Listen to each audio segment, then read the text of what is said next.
केस गळती कमी होऊन केस वाढण्यासाठी, केसांना निरोगी ठेवण्यासाठी, त्यासोबतच कोंड्याचा जो प्रॉब्लेम आहे त्यासोबत इचिंग असते, स्कॅल्प ब्लड सर्क्युलेशन या सगळ्या गोष्टींसाठी एरंडेल तेलाचा वापर केला जातो. खूप उत्तम पर्याय आहे, पण नेमकं ते वापरायचं कसं हे समजत नाही. तर एरंडेल तेलाचे 2 वापर आपण बघूया.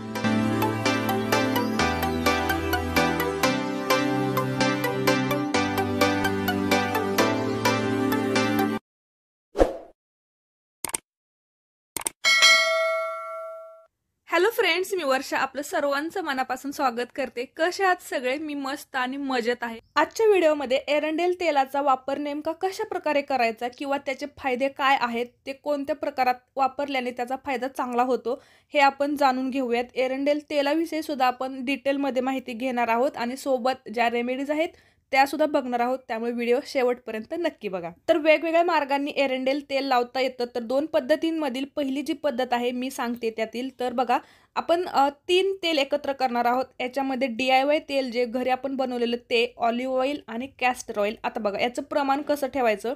जे तुम्हाला जास्त तेल लावायचं आहे ना त्याचं प्रमाण थोडं जास्त ठेवायचं. त्याच्यामध्ये 1 चमचा ऑलिव्ह ऑइल टाकलेला आहे मी आणि अर्धा चमचा कॅस्टर ऑइल टाकायचं.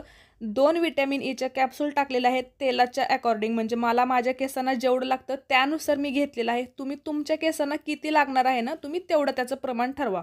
आता बघा, एरंडेल तेल हे खूप जास्त घट्ट असतं, थिक असतं आणि चिकट असतं. त्याच्यामुळे ते डायरेक्ट न लावता, महत्त्वाची गोष्ट, कधीही एरंडेल तेल शिंगल लावायचं नाही.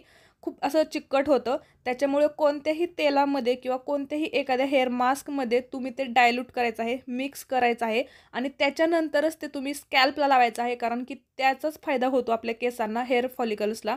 आता बघा, 3ही तेल ज्या गोष्टी मी एकत्र केलेल्या ना त्या मी थोडंसं गरम केलेलं आहे आणि त्याच्यानंतर केसांना लावलेलं आहे. यानंतर दुसरी महत्त्वाची प्रोसेस, केस वाढण्यासाठी स्पेशली बघा एरंडेल तेलाचा वापर कसा करायचा.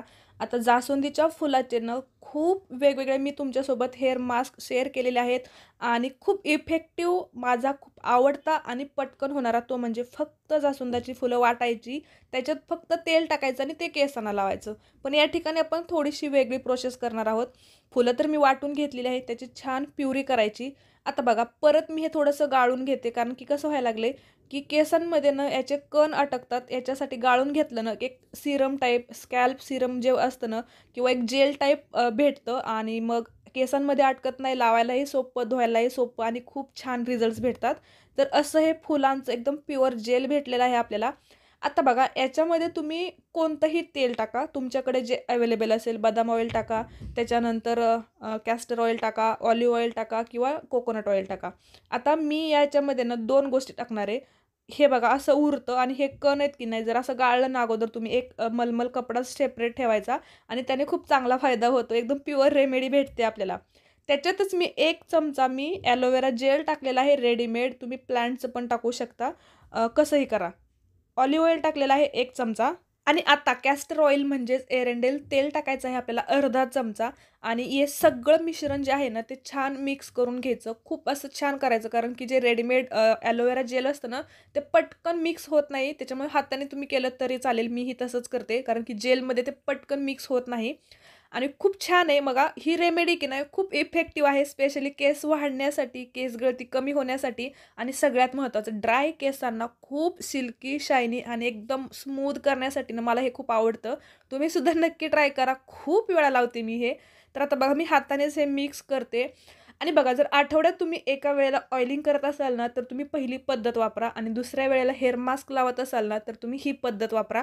फुलं भेटली नाही तर थोडीफार पानांचं असं तुम्ही ज्यूस काढा, म्हणजे जेल काढा आणि थोडंसं पावडर वापरा, म्हणजे हिबिस्कस पावडर वापरा. त्याने सुद्धा खूप चांगले रिझल्ट्स आहेत. पानांमध्ये सुद्धा खूप जास्त बेनिफिट्स आहेत आणि यात जरी आपण तेल टाकलेलं असलं ना तरीसुद्धा ऑइलिंग खूप छान करायचं आणि त्याच्यानंतरच हेअर मास्क लावा. खूप भारी केस होतात आणि हे पूर्ण केसांना अगोदर स्कॅल्प लावायचं आहे मेन, कारण की आपले मेन मुळांपासूनच ज्या गोष्टी होतात ना तर तिथेच आपल्याला लावायचं आहे. एरंडेल तेल शक्यतो मुळांनाच लावायचं, त्याचाच चांगला फायदा होतो. आणि बघा, एरंडेल तेलामध्ये ना असे काही घटक आहेत ना ते खरोखर केस वाढायला हेल्प करतात. बघा, पापण्यांचे किंवा भुवयांना सुद्धा लावलं जातं ते वाढण्यासाठी किंवा दाट होण्यासाठी. त्यासोबतच जर इचिंग, तुमच्या केसांमध्ये कोंडा असेल ना तर ते सुद्धा कमी होतं, कारण की एरंडेल तेलामध्ये अँटीबॅक्टेरियल आणि अँटीफंगल गुणधर्म असल्यामुळे. त्यासोबत त्यासोबतच ब्लड सर्क्युलेशन चांगलं होतं आणि त्यानेच मग केस वाढायला मदत होते. त्यासोबतच बघा अँटीऑक्सिडंट्स भरपूर प्रमाणात असल्यामुळे जे फ्री रॅडिकल्सपासून आपल्या शरीराला जे नुकसान होतात आणि त्या स्ट्रेसमुळे जे आपलं केस गळतीचं प्रमाण वाढलेलं असतं कोणत्याही कारणाने, तर ते केस गळती कमी होण्यासाठी विशेषतः खूप मदत होते, कमी होण्यासाठी आणि केस वाढण्यासाठी. तर तुम्ही थोडंसं माहिती काढा, अगोदर जाणून घ्या त्याच्याविषयी, म्हणजे तुम्ही पॉझिटिव्ह व्हाल ते वापरण्यासाठी. आणि पहिल्यांदा जर वापरत असाल ना, तर पॅच टेस्ट घ्या एकदा तुम्ही थोडंसं लावून बघा आणि लगेच केस धुवून बघा. चांगले रिझल्ट्स भेटतील तर हे कंटिन्यू करा. 20 मिनिटापासून तुम्ही 1 तासापर्यंत ठेवू शकता. त्यानंतर शॅम्पूने केस धुवायचे आहेत.